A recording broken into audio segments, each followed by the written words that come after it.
I was investment manager at Templeton. It's hard to know every director and every issue in every company that you invest in, so you rely on a proxy voting service. But the two Glass Lewis and ES&S, they seem to have both gone so woke that they're not caring for the interests of the shareholders anymore. That's not their mission. No. So how would you feel if one of the political parties, either one, let's say Joe Biden and the Democrats or Donald Trump and the Republicans, either one of them found a way to take control of corporations and run them for political benefit? What would that say? Well, that would be a big blow to capitalism in our country as we know it and have known it since the beginning. We are a country based on the principle of certain human rights, and those rights can only be for the benefit of the citizens of the country.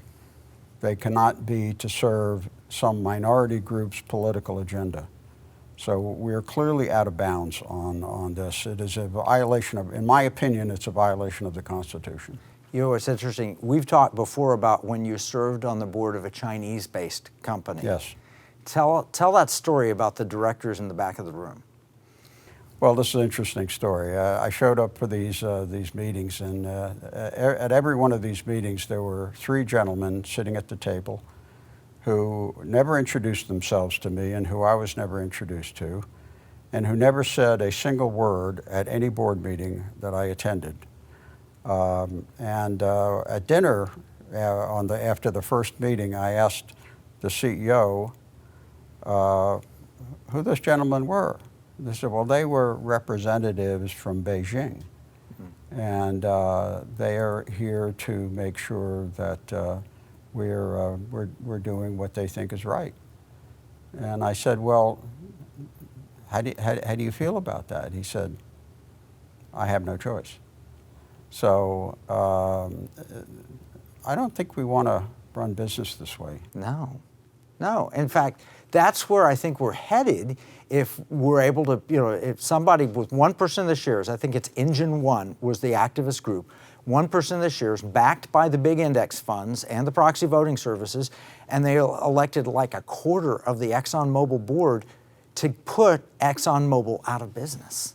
That seems like that's a political agenda that's communist China, right? It's communist China and any other form of communism you want to talk about. Yeah, it's crazy. Well, and the other thing is that when we talk about these things, if you start tweeting them or putting them on YouTube or whatever, then you get censored.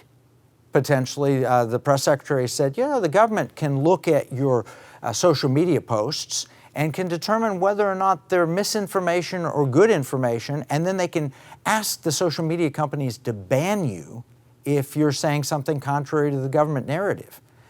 That scares me too. It's a violation of freedom of speech.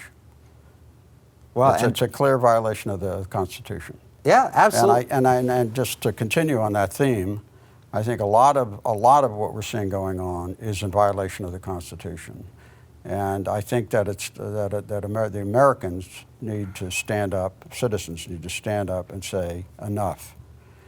Let's quit abusing the Constitution, let's respect it. In my opinion, the founding documents of our country were the most brilliant documents that have ever been published, setting aside the Bible, in the history of humanity. What are we doing to it? What we should do is respect it and recognize the power that it gives this country. This country was built on those principles. Do we want to throw that away? I don't think so.